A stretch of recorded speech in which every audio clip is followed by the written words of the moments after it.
fungus at the bottom of a misplaced coffee cup? Guys, how long's this been behind the couch? There's little people in it. Save us! Save us from our porcelain prison. Ah! We're free!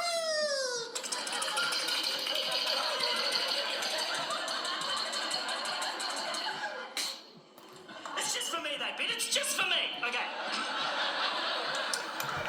Okay, here we go, ladies and gentlemen. For the very first time, I would wager in all of your living memories, I now am proud to present to you the life and times of Ernest Miller Hemingway in approximately 3.5 minutes. Go!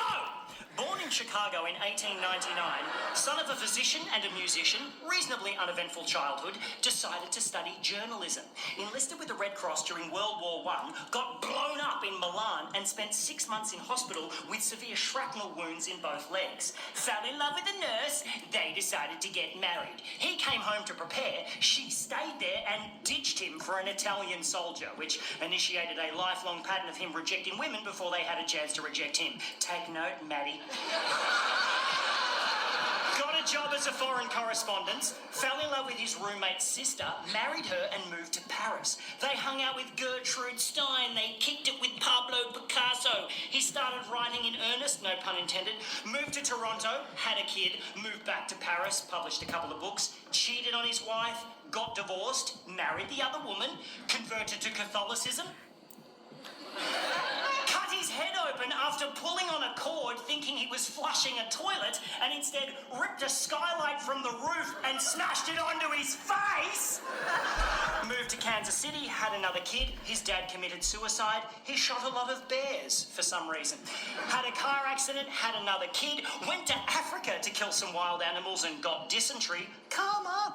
Published another book, moved to Cuba, shot himself in the leg whilst aiming at a shark.